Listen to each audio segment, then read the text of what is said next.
exactly some of the possible scenarios under this situation. Let's begin, first of all, with the main character in this political saga, Venezuelan President Hugo Chavez.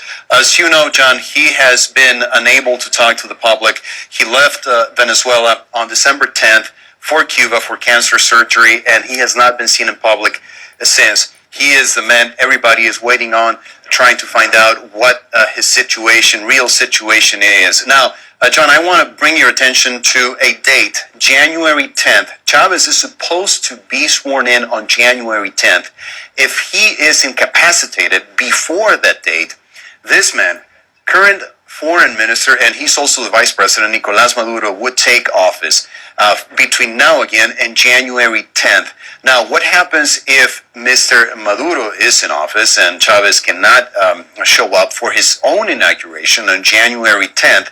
Then, according to the Venezuelan Constitution, this man here on the corner, Hugo Chavez, who is currently the leader of the National Assembly, according to the Constitution, he is supposed to take office and call for elections, a special elections to find a new president within 30 days. Now, there are a lot of people who say in Venezuela that constitutionally they may still call for a 90-day period to give Mr. Chavez time to return, but that's a possibility of a constitutional crisis there that has not happened yet. And finally, scenario number 4 is that indeed Chavez is unable to return to government.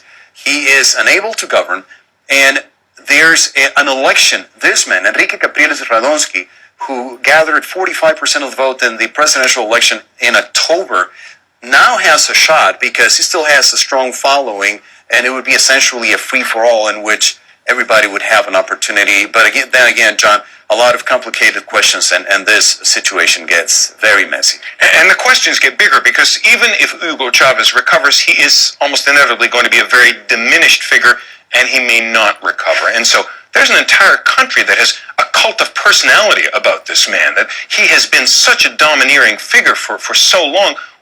Has the post-Chavez era begun? Are people already thinking about what will happen next? That's a very important question, John, because a lot of people even have differences about whether it's strictly necessary under the Constitution for him to be physically present in front of the National Assembly on January 10th to take office. If he is unable to do so, there are some scholars